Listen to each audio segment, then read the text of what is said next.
Hello and welcome to the Royal Central podcast from royalcentral.co.uk. I'm Lydia Starbuck, the news editor. I'm Brittani Barger and I'm the deputy editor. I'm Kristin Contino, chief reporter. And I'm Jess Ilse, senior royal reporter and editorial assistant. And this is a special podcast, so I don't think there's any prizes for guessing what the main topic of conversation in the royal world is this week. We're talking today about the interview that the Duke and Duchess of Sussex gave to Oprah Winfrey. It was broadcast on CBS on March the 7th. Now, almost a week later, our focus today is the 5 questions that linger following that interview. You might have many more questions that you want to share with us on our social media, but we've got 5 questions that we're asking today. It was a hugely controversial interview. The ripples keep on rippling out. So should we start at the very beginning? Obviously, lots of claims made in this interview. The 2 most controversial being the Duchess of Sussex's discussion about how her mental health was really affected, how she had suicidal thoughts, and the comments that both the Duke and the Duchess of Sussex made about a conversation had with a member of the royal family, between a member of the royal family and Prince Harry, about how dark Archie's skin would be once Archie was born. So they are obviously the 2 most controversial parts of this interview. Once it was broadcast, we waited quite a while to hear from the royal family. So that first question is, was the royal family's reaction good enough given how controversial these allegations were? I think it was. They made it, how do I put this? They made it clear that this is a family matter and that they want to keep things between them.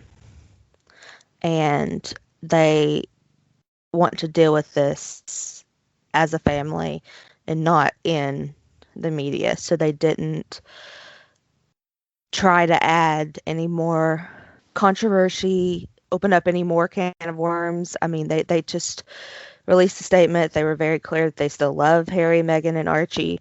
They're still members of the family, but that they want to deal with this as a family, not within the view of the media. And they did admit, that they are going to look into the allegations that were brought up. Yeah, I agree with you too. And I think that anybody who was expecting the palace to come out with a rebuttal line by line, either refuting or agreeing with everything that was in the interview, was always going to be disappointed, because history has shown us in reaction to other scandals that this is not the way that the royal family responds to stories like this. They try to keep it in the family and resolve it as a family. And I also think a divide between cultures almost in the reaction to the royal family statement, because I think when I read the royal family statement, it was so short, and I thought my first reaction was, that's it. But talking to the Brits on the team, that was like, no, this is what they're actually saying. You're just reading it a different way. Mm-hmm. Yeah, there was some very coded British language in there. I think the one sentence that really stands out is, while recollections may vary, because as many people have said, that is a very, very British way of saying, I'm not sure one agrees totally with everything you said, but it was done in a very discreet, low-key way. And I do agree. I think there is this kind of, the focus really is keeping it all behind palace doors, which is fair enough, because these are very personal and very damaging allegations as well. It's a very serious matter. I don't think anyone's disputing that an allegation like that, particularly around race, is an extremely serious one. But obviously it needs to be dealt with extremely seriously. And like you say, Jess, it can't just be a media ding-dong. It's got to be dealt with thoroughly and appropriately. And I felt the reaction almost came in 2 waves, didn't it? We got that very short statement from Buckingham Palace, and then soon afterwards we saw the Duke of Cambridge out and about on his first public engagement since the interview. He accompanied Kate to a school in East London, and he had questions chucked at him, and he answered back in a very firm but discreet way. And I kind of thought if you put the 2 of those parts together, you got a much fuller response, which is probably adequate to what's happened if people are going to move on from it. Yeah, I mean, I think a lot of people wish more had been said, but like everyone said, the Queen is never going to discuss her personal matters in great depth. So, that historically rings true. So I also think William had to respond to that question. He couldn't have ignored it. That would have looked way worse. So I think, his response, given the situation and the question, was appropriate. Yeah, if he hadn't answered it, somebody else would have asked it to another royal in another engagement. So in a way, it almost had to be William that answered, in my opinion. it kind of, that question being thrown out, is the royal family racist? Him coming back, we're very much not a racist family. But it was that family undertone again, wasn't it? It kind of kept it all in this sense of, we need to sort this out as a family unit. It's not just what's been in the papers or what's been on TV. This actually affects us all as family members, and we want to make sure every member of the family is well looked after. Mm-hmm. I actually got a little bit of a laugh at the beginning with William, because when they asked him if he had spoken to Harry, he said no, but I will be. And in my head, I just imagined, it was just the way he said it. I imagine that was such a older brother moment of, yeah, I'll be talking to my little brother.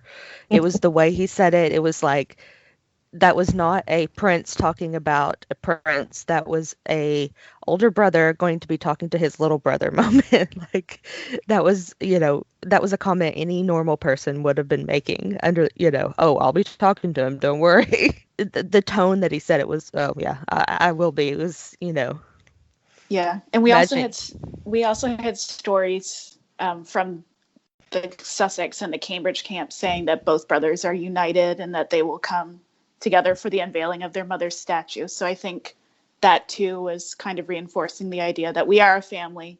We will work through this. We will get back together again. And siblings fight. Siblings any fight, of us. Yeah. I have 3 siblings, so trust me. I know siblings fight.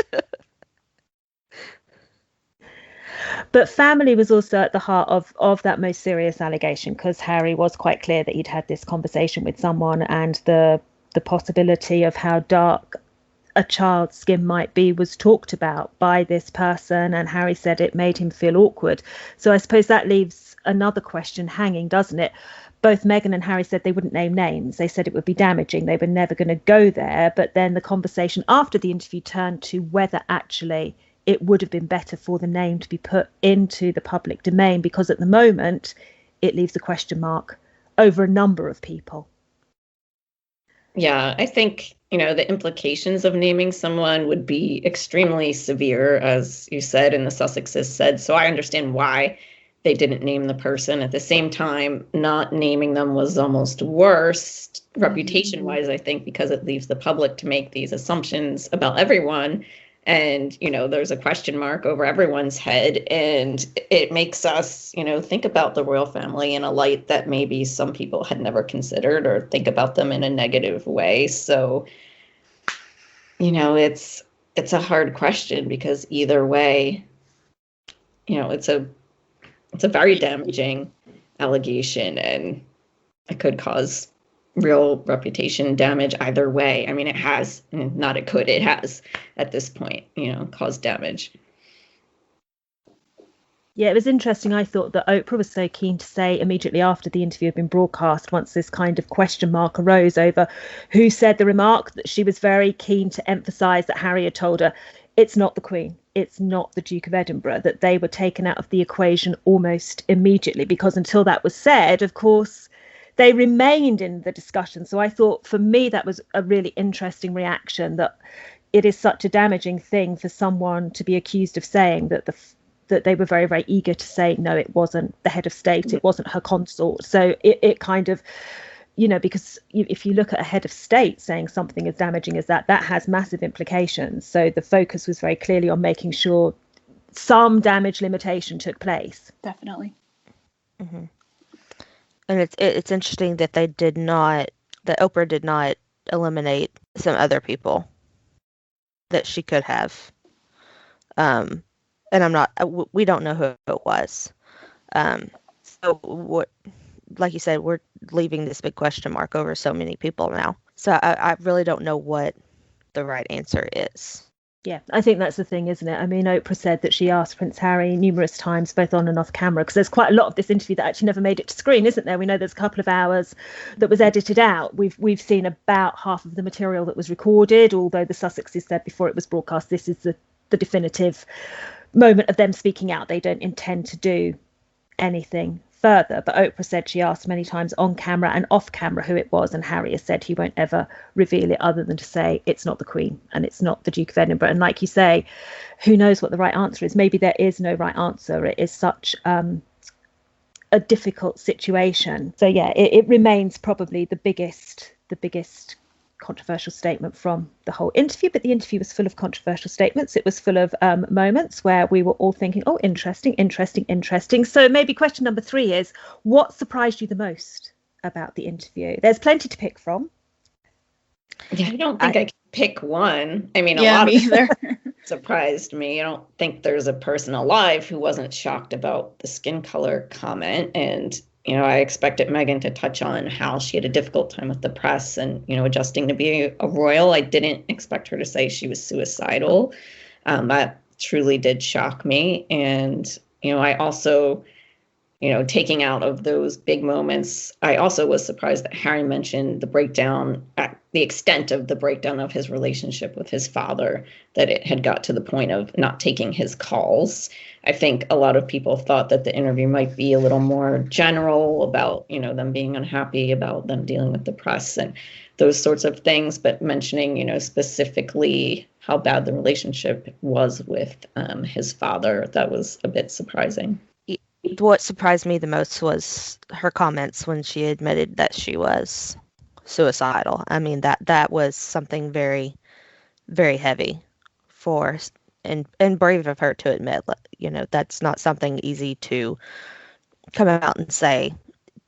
It's not easy to come out and say to people that on a personal level, much less to the entire world. So, to be able to do that was brave. But I was also surprised at the fact that it was so royal family focused. I was expecting, maybe to touch a little bit more on her life, because her family has been so controversial with her father, her sister, and I know that she did touch on her father and her sister in a clip that was released the following day, but I would have thought that part of that would have also been in the big interview. She didn't mention her mom and how close, we all know how close she is with her mom, Doria. So I was a little surprised that wasn't included, and also their future plans with Archewell and things like that. I would have thought they would have wanted to explain what their future charitable plans were going to be. Yeah, I was surprised by that as well, because I was looking forward to hearing about their plans and, initiatives moving forward. And that wasn't touched on. But again, it probably was, and they didn't air it. So, yeah, I mean, Good point. It would have been a 2-part special. To me, it almost warranted a 2-point special. Just because there was so much to talk about. I wish we would have learned more about where they're going, and if this was the definitive interview, line in the sand, we're saying what we're saying now, and then we're moving on. I would have loved to have known, we know they have the Spotify deal, we know they have the Netflix deal. What are you producing for Netflix? What kind of shows and what kind of podcasts?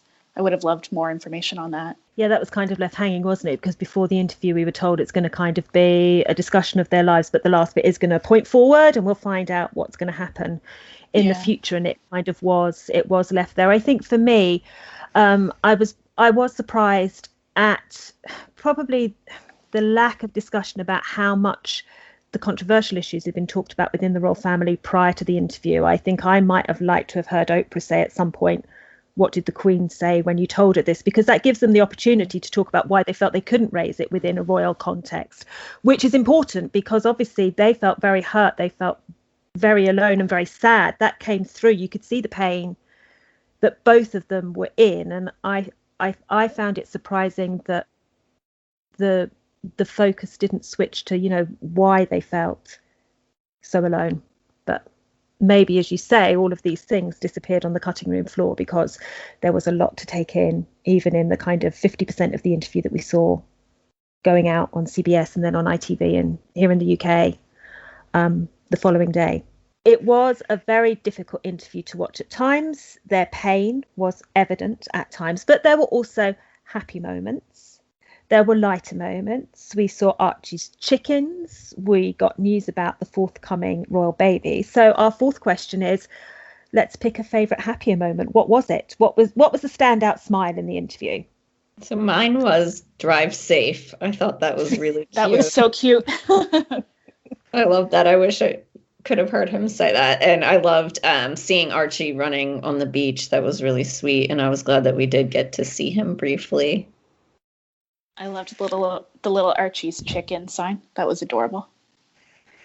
My favorite was when they brought in Harry and they announced that they were having a girl. Like, his smile could not have been brighter. Because if you think back to the tour that they were on when they first announced they were expecting Archie, I believe it was on that tour, someone said, "I hope it's a girl," and he said, "So do I."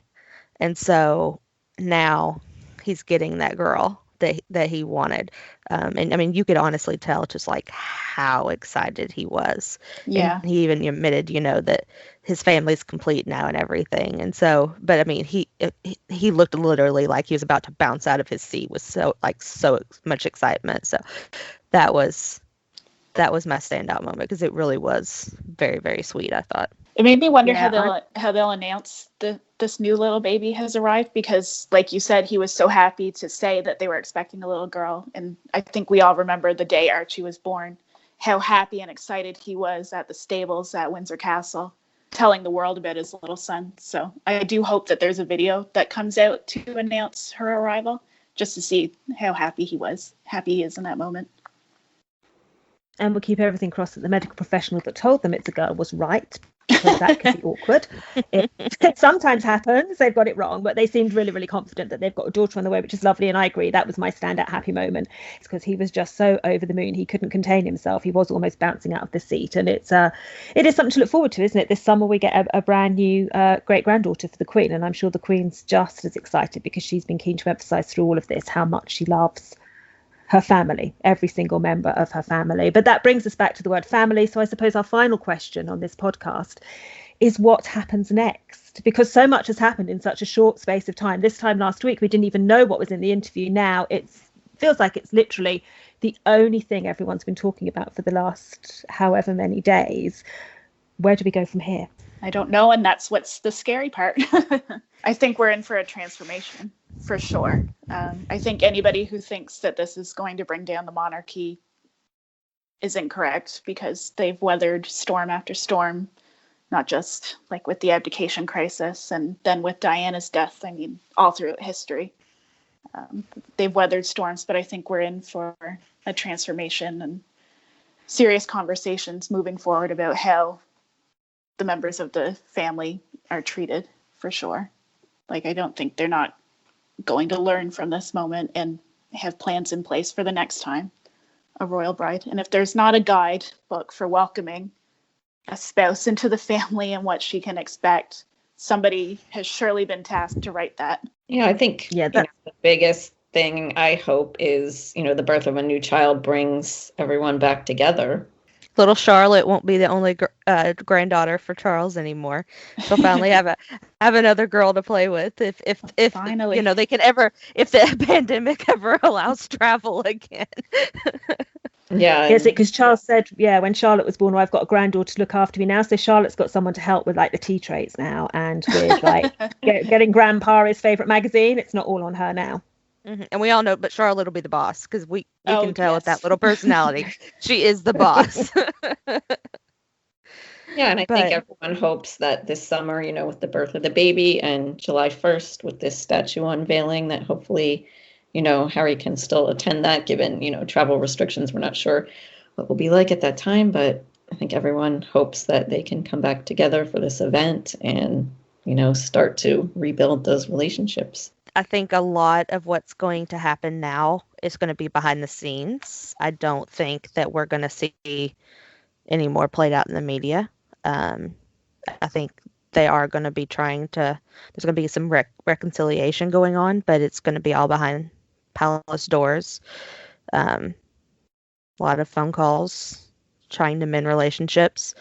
But I think we're not going to see these statements in interviews now, since the Sussexes have said, that this is the end. They're not doing any more interviews. I think this might be the last of that. So now it's gonna go back to being a private family issue to where they're going to figure things out on their own. And they'll show us that they've reconciled and that mm-hmm. they're moving forward. They're not going to tell us. We'll see it in the future. Mm-hmm. In the words of the Queen, you have to be seen to be believed. Or is that the Queen Mother? Whichever one it was. It was a woman of Windsor. There we go.